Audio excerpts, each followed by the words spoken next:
Okay, so taking each in little tiny steps.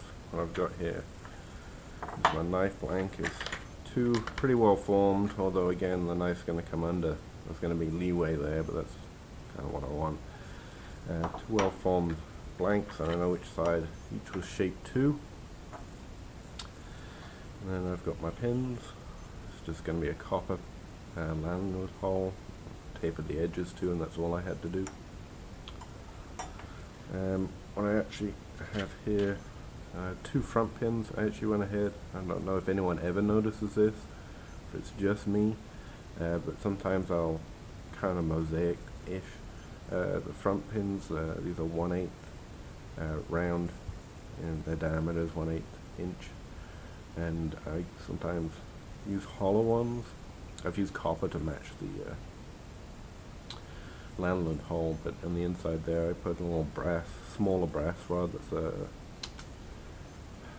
not 1/16, it's 3/32 inch brass rod, and it's a real tight fit in these 1/8 inch copper rods, but still I use epoxy to make sure they stay in there real good, and I like it. I don't know if you can see it in the video, and like I said, I'm not sure anyone ever notices it when I do it and they buy a knife, but I kind of like that little touch, a little brass.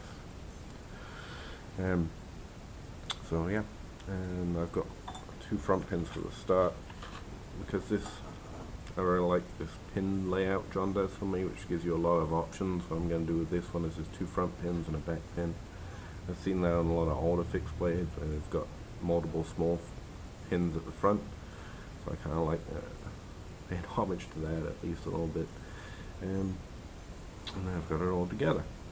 So the next stage will be to basically tack it with epoxy, put it all together. There's a whole variety of epoxies people use, and first starting out on the one JK knives, what was suggested was Gorilla Glue. Sounds crazy, but remember, you're not trying to rely on the epoxy anyway. That's what the pins are for. But there are other more industrial grade type things, but Gorilla Glue will do it if you're just doing it for yourself, or you don't want to buy a whole lot of expensive epoxy, or experiment with them. And then I'll start cutting them down. These pins, if I've done it right, will stick out over the edge by far on both sides. I'll work them down to where they're just enough that you can peen them, but because I want to shape the handles, it's kind of a more difficult process than that. But peening them a little bit at the start might be fun.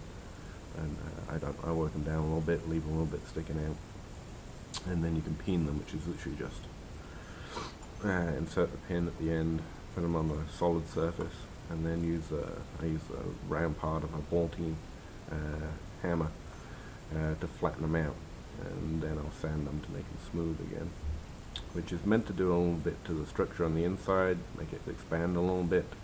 Of course, I've never been able to see that on the inside of a knife. Even taking them apart, you don't really notice it once you've ripped it off. But it will flatten the edge out, so it actually becomes bigger than the hole, and so that's your ultimately what's securing the knife on. Although it's epoxies these days, you don't really need it. It's traditional, and everyone likes to look at pins, so there you go. Not everyone, but I do. All right, so those are the composite parts. I'm forgetting anything apart from the sheath. That's a different story.